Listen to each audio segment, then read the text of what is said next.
एक साधु राजा के महल के द्वार पर भिक्षा मांगने आया।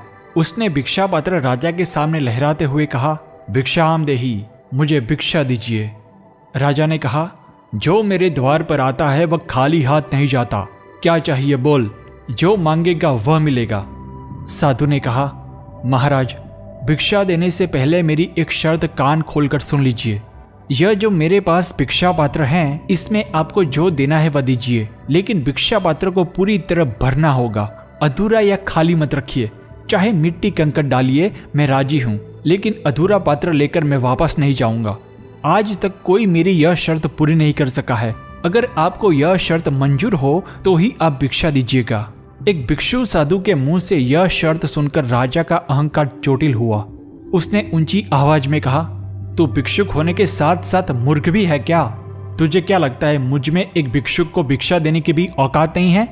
उसने अपने मंत्रियों को हुक्म दिया, जाओ, इस भिक्षुक का भिक्षा पात्र कीमती हीरे मोती और जवाहरात से भर दो। भिक्षु खड़ा खड़ा मंद मंद हंसता रहा। हमेशा ऐसा ही होता आया है। भिक्षु हमेशा राजाओं पर हंसते ही रहे हैं, लेकिन बहुत ही कम राजा यह रहस्य को जान पाए हैं कि भिक्षु क्यों हंसता है। मंत्रियों ने भिखारी के भिक्षा पात्र में हीरे मोती और जवाहरात डाले, लेकिन वह तुरंत गायब हो गए। भिक्षा पात्र बिल्कुल खाली था। मंत्री अचंभित हो उठे। राजा के मुख पर की हंसी गायब हो गई, जिसे देखकर भिक्षु हंसने लगा। राजा का गुस्सा और भड़क उठा। उसने चिल्लाकर कहा, इस भिक्षा पात्र को भरने में मेरा खजाना खाली हो जाए तो भी चिंता मत करो, मैं इस 2 कौड़ी के भिखारी के सामने हारने वाला नहीं हूं। मंत्रियों ने खजांची से हीरे मोती और जवाहरात मंगवाए। भिखारी के भिक्षा पात्र में हीरे मोती और जवाहरात डालते रहे, लेकिन भिक्षा पात्र खाली का खाली। सुबह से शाम तक भिक्षा पात्र भरने का काम चलता रहा। यह खबर पूरे नगर में फैल गई।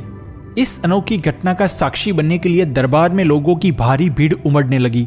भिक्षा पात्र लेकर खड़ा भिक्षु हल्के से हंसता रहा और राजा दोनों हाथों से सिर पकड़कर स्तब्ध हो गया। हीरे जवाहरात खत्म हो गए थे।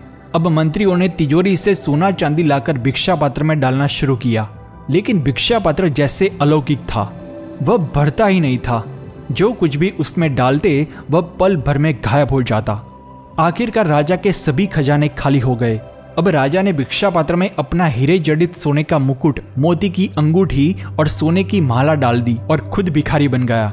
अंत में वह भिक्षु साधु के चरणों में गिरकर बोला, मुझे क्षमा करे साधु महाराज, मुझसे भूल हो गई। मैं आपकी शर्त पूरी नहीं कर सका। मैं अपनी हार स्वीकारता हूँ। अब मैं आपसे एक विनती करता हूँ कि जाते जाते मुझे इस भिक्षा पात्र का रहस्य बता दीजिए। भिक्षु साधु ने हल्के से हंसकर कहा, यह भिक्षा पात्र मनुष्य की खोपड़ी और वासनाओं से बना है। भले सारी भौतिक संपत्ति इसमें समा जाए, फिर भी यह संतुष्ट नहीं होगा, यह असंतुष्ट ही रहेगा। मित्रों, ये कहानी किसी एक महल के द्वार पर खत्म हो जाती हो ऐसी नहीं है। यह कहानी हर इंसान के जीवन में रोज रोज घटने वाली घटना है। हम सब अपनी अपनी खोपड़ी के भिक्षा पात्र को भरने में लगे हुए हैं, जो कभी भरता ही नहीं। भिक्षा पात्र मनुष्य के लोभी लालची मन का प्रतीक है।